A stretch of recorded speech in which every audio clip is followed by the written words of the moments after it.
कम से कम आरएसएस और बीजेपी के लोग कांग्रेस के कार्यकर्ता, कांग्रेस के नेताओं को देशभक्ति की पाठ ना पढ़ाएं, हमें ना सिखाएं देशभक्ति क्या है। वो तो हमने देख लिया कि आजादी की लड़ाई में आपकी भूमिका क्या रही है। राहुल जी का जो दृष्टिकोण है लोकतांत्रिक है, समावेशी है और न्यायपूर्ण। ये जो मूल सिद्धांत है इसको लेकर आगे बढ़ रहे हैं।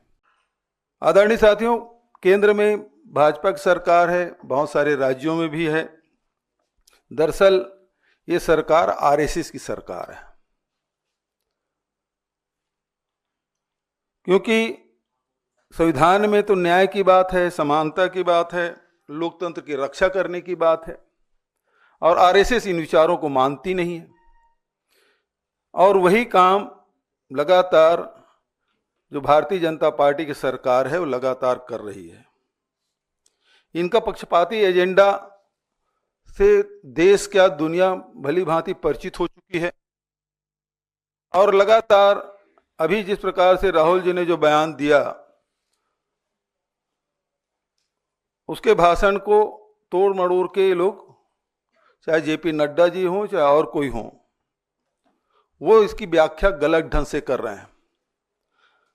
भारतीय संविधान के अनुच्छेद 12 में राज्य का अर्थ उसके संस्थानों के रूप में परिभाषित की गई है।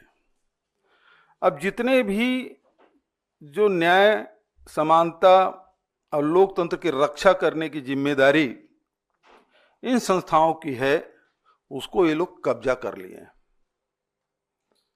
आप देख सकते हैं कि किस प्रकार से निर्वाचन आयोग की भूमिका रही है, किस प्रकार से भारतीय जनता पार्टी के लोग लोकसभा सत्ता में होते हुए लोकसभा नहीं चलने दे रहे हैं, किस प्रकार से ईडी, आईटी, सीबीआई का दुरुपयोग हो रहा है। और इसीलिए तो राहुल जी ने कहा कि लड़ाई हमको इन संगठनों से भी है। स्टेट का मतलब ही यही है कि उनके जो अनुच्छेद 12 में जो परिभाषित किया गया है उससे स्पष्ट है कि इन संस्थानों में ही उनकी शक्तियां हैं, और उन शक्तियों को या तो काबिज कर लिए हैं या उन्हें डरा धमका के अपने अनुरूप फैसला करा रहे हैं। तो इसलिए जो हमारी लड़ाई है केवल आरएसएस या बीजेपी से नहीं, बल्कि जो इस संगठन को कब्जा कर लिए हैं, जो हमें न्याय दिलाती है, जो हिंदुस्तान की जनता को न्याय दिलाती है, उस पर कब्जा कर लिए, उनके खिलाफ भी हमारी लड़ाई है। और इसको लगातार ये लोग दूसरे ढंग से परिभाषित करने के, दूसरे ढंग से व्याख्या करने की कोशिश कर रहे हैं, जो निंदनीय है। कम से कम आरएसएस और बीजेपी के लोग कांग्रेस के कार्यकर्ता, कांग्रेस के नेताओं को देशभक्ति की पाठ ना पढ़ाएं, हमें ना सिखाएं देशभक्ति क्या है।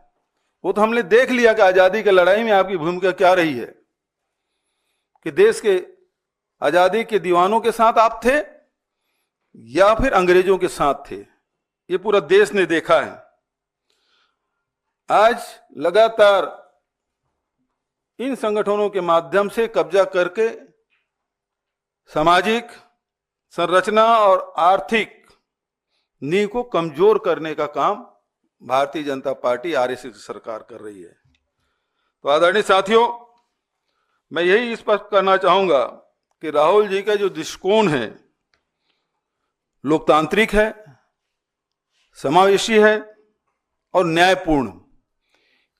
ये जो मूल सिद्धांत है इसको लेकर आगे बढ़ रहे हैं, और इन सिद्धांतों के खिलाफ जो भी सामने होगा या जो भी रोड अटकाएगा, उसके खिलाफ कांग्रेस पार्टी और हमारे नेता राहुल जी लड़ाई लड़ते रहेंगे।